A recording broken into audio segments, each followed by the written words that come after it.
नमस्कार। आज हमारे साथ हैं राजयोग टीचर BK अदिति जी।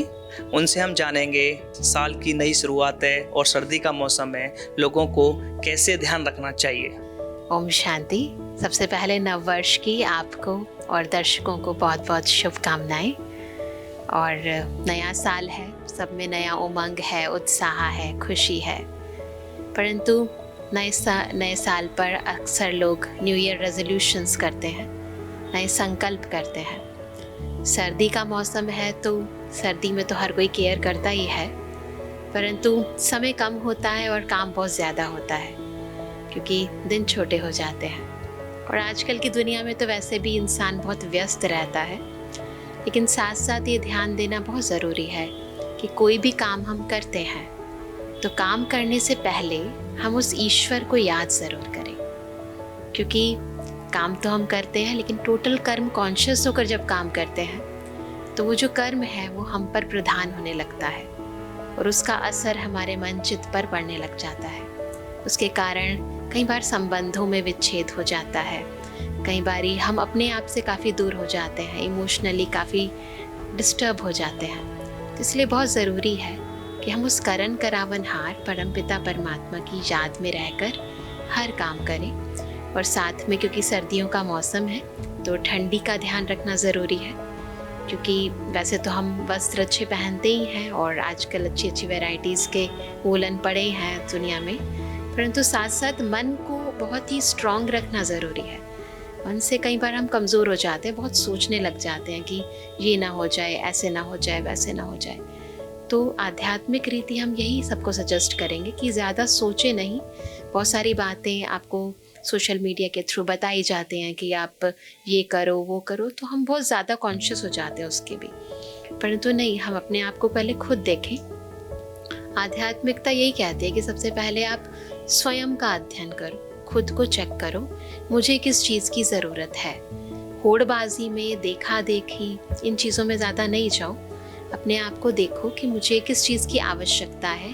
अगर सर्दी भी लग रही है तो फिर हमें किन किन चीज़ों के थ्रू लगती है, यूजुअली पैरों के थ्रू या सिर के थ्रू लगती है। तो फिर इन चीज़ों को, जो हमारे ऐसे अंग हैं, उनको हम ढक कर रखें तो हम देखेंगे कि हम सर्दी से बच जाएंगे फिजिकली, और मेंटली हम अपने आप को प्रोटेक्ट करें कई चीज़ों से जो व्यर्थ की बातें हैं। नया साल है, नए संकल्प करना बहुत ज़रूरी है। हाँ जी। आप इस बात करने के साथ साथ एक सवाल मेरे ध्यान में आया। जब लोग नए साल स्टार्ट होता है तो दिमाग में आता है कि हम लोग नया संकल्प लें, पर वो लंबे समय तक नहीं चल पाता। तो जो संकल्प लिया जाए वो क्या सोच के लिया जाए? हाँ, बहुत बड़ी बात है ये, क्योंकि अक्सर संकल्प तो हम करते हैं परंतु वो दृढ़ नहीं रख पाते। तो संकल्पों में दृढ़ता आए उसके लिए बहुत ज़रूरी है कि हम संकल्प जब रचते हैं, कोई भी क्रिएट करते हैं, कुछ भी हम सोचते हैं, एक तो हम उसे रिपीट करें हर रोज़। जैसे ही आप सुबह उठें तो सुबह उठते ही सबसे पहले आप जहाँ भी बैठे हैं, जैसे सुबह उठे हैं तो अपने बेड पर ही भले आलती पालती मारकर बैठ जाएं और बस ये सोचें एक सेकंड के लिए कि परमपिता परमात्मा हमें वरदान दे रहे हैं, सदा सफलता स्वरूप भाव, और फील करें कि परमात्मा विजय का तिलक मेरे मस्तक पर लगा रहे हैं। और उसके बाद जो आपने संकल्प किया है, समझो मैंने सोचा कि क्रोध मुक्त रहूंगी मैं पूरे साल, तो फिर उस संकल्प को रिपीट करें। तो अगर आप इस तरह रोज करते हैं, इसमें मुश्किल से आपका आधा सेकंड जाता है, आधा मिनट जाएगा मैक्सिमम, आधा 1-2-30 सेकंड जाएंगे। तो बस आप इतना करिए, थोड़ी देर बैठ जाइए और ये संकल्प करें रोज, मैं सब भगवान मुझे विजय का तिलक दे रहे हैं, मैं सफलता स्वरूप हूँ। और उसके बाद जो आपने थॉट किया है उसे रिपीट कर लीजिए। रिवाइज करने से आप देखेंगे कि वो चीज़ आपके रोज़ रूटीन में आ जाएगी। तो थॉट्स को पावरफुल बनाने का ये तरीका है। और क्या होता है कि वीक क्यों होते हैं थॉट? क्योंकि जिस मन से आप थॉट क्रिएट कर रहे हैं वो मन कमज़ोर है। चाहते हम बहुत कुछ है करना, इच्छा होती है, लेकिन जिस मन से चाहत क्रिएट करे वो मन ही बहुत कमज़ोर है। तो इस मन को जब हम भगवान से लगाते हैं, जो मैंने पहला थॉट लिया कि भगवान हमें दे रहे हैं, तो उससे जो माइंड है पावरफुल हो जाता है। फिर माइंड पावरफुल होता है तो माइंड से जो थॉट क्रिएट होते हैं वो भी पावरफुल हो जाते हैं। अगला सवाल है मेरा, जैसे आपने बोला कि सर्दी में योगा करना चाहिए, उससे बहुत फायदेमंद है। तो योगा, सर्दी में योगा करना चाहिए। योगा से मन भी शांत होता है, तो योगा के साथ हम लोग अपना स्वास्थ्य भी सही कर सकते हैं और मन को भी शांत कर सकते हैं। तो थोड़ा बहुत हमारे दर्शकों को बताइए। जी, अभी हम जो बात कर रहे हैं वो फिजिकल की जगह मेंटल योगा की बात कर रहे हैं, जिसे हम राजयोग कहते हैं। अब इसमें एक बहुत इम्पॉर्टेंट बात है जो मैं रेगुलर करती हूँ, मैं आपके साथ शेयर करती हूँ। जब मैं सुबह उठती हूँ तो सबसे पहले फील करती हूँ कि परमपिता परमात्मा जो है वो शक्तियों का सूर्य है, जिसे हम सर्वशक्तिमान कहते हैं। इंसान को शारीरिक और मानसिक दोनों शक्तियों की आवश्यकता होती है। तो मैं ऐसे फील करती हूँ कि उस सर्वशक्तिमान की शक्तियाँ मुझ पर पड़ रही हैं। अब मुझ पर पड़ रही हैं तो फिजिकल बॉडी पर भी और माइंड पर भी। तो सबसे पहले ब्रेन की हर एक नर्व पर पड़ रही हैं, तो सारी नर्व्स पावरफुल। उसके बाद नीचे आ जाओ, आइज, ऑप्टिक नर्व्स आँखों पर पड़ रही हैं, आइज, विजन पावरफुल। फिर मेरी श्वासों पर पड़ रही हैं, मेरे चेहरे पर पड़ रही हैं। फिर धीरे धीरे नीचे आ जाओ मिडल पोर्शन पर, हाथों पर पड़ रही हैं। फिर धीरे धीरे और नीचे आ जाओ, एक एक करके लंग्स, स्टमक, फिर लिवर, हार्ट, किडनीज, इंटेस्टाइन, फिर लेग्स, पैरों के तले तक।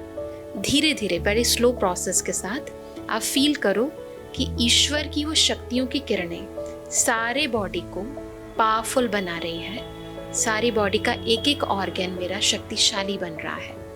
तो आप फील करोगे वो एनर्जी, और उसके बाद आपको ऐसा लगेगा कि सारी बॉडी के अंदर केवल फिजिकल वे में रक्त का प्रवाह बहुत अच्छा हो गया है, परंतु इसमें जो एक्टिवनेस है, जिसे चैतन्यता कहते हैं हम, तो उसको आप अच्छी तरह एक्सप्लोर कर पाओगे एक एक ऑर्गन को।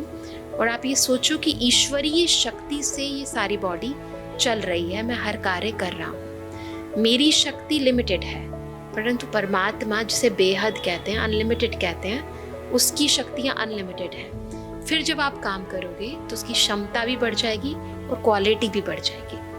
आपने आज बहुत बड़ी बात बताई कि आज भाग दौड़ वाली ज़िंदगी में लोगों को सबसे बड़ी दिक्कत है मेंटली डिस्टर्ब, बहुत परेशानी रहती है। तो आपने बताया कि मन को कैसे शांत किया जाए, अपने स्वास्थ्य को कैसे सही किया जाए। मैं सबसे पहले बताऊंगा कि जब लोग पढ़ते हैं, जब हम स्टूडेंट होते हैं, छात्र होते हैं हमारे दर्शक, तो उन्हें बहुत परेशानी बहुत होती है। तो ये योगा सबसे बड़ी चीज़ है, तो इसे करनी चाहिए आप। तो अगला सवाल मेरा रहेगा कि हम लोग जो स्टूडेंट होते हैं, जो काम दिनचर्या करते हैं, तो हम लोग कैसे काम स्टार्ट करें, दिन की शुरुआत कहाँ से करें? मैंने पहले भी बताया आपको, अर्ली मॉर्निंग जैसे उठते हैं तो परमात्मा से पावर लें। लेकिन एक इम्पॉर्टेंट बात है कि कोई भी काम करें तो उससे पहले उस करन करावनहार को साथ ले लें। जैसे आप कुछ चीज़ें नेसेसरी होती हैं, उनको लेना भूलते नहीं हो, है ना। साथ में पता है जाना है मुझे, कोई डायरी है, कोई ब्रीफ केस है, साथ लेकर जाते हैं ना। आपको पता है इसके बगैर काम नहीं चलेगा। स्टूडेंट्स होते हैं तो कॉपी, बुक्स जो भी आपकी होती हैं वो एसेंशियल्स होते हैं, तो उसको आपको याद दिलाना नहीं पड़ता, ऑटोमेटिकली याद रहती है वो आपको। ऐसे ही अगर आप रूटीन बना लें कि जब भी आप जाओ तो बस 1 मिनट के लिए उस ईश्वर को कहें कि आप भी मेरे साथ चलो, अकेले नहीं जाएंगे।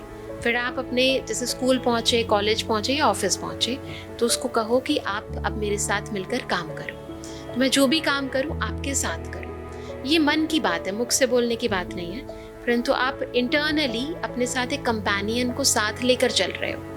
तो एक तो क्या होता है कि आपकी, वही जैसे मैंने पहले कहा कि आपकी शक्तियाँ लिमिटेड हो सकती हैं। हो सकता है कोई काम आप कर सकते हो और कोई काम आप नहीं कर सकते, लेकिन ईश्वर की शक्तियाँ अनलिमिटेड हैं।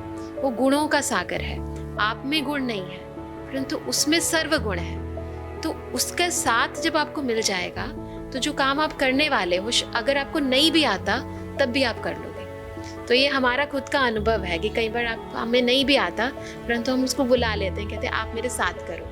तो हम देखते हैं कि करने बैठते हैं तो ऑटोमेटिकली होने लग जाता है। आपने जाना, आज हमने बात की राजयोगा अदिति दीदी से, जिन्होंने बताया मन को शांत कैसे किया जाए और अपने दिनचर्या को कैसे शुरुआत की जाए। धन्यवाद। ऐसी ही लेटेस्ट खबरों को जानने के लिए हमारे चैनल को लाइक करें, सब्सक्राइब करें तथा बेल आइकन पर प्रेस करना ना भूलें।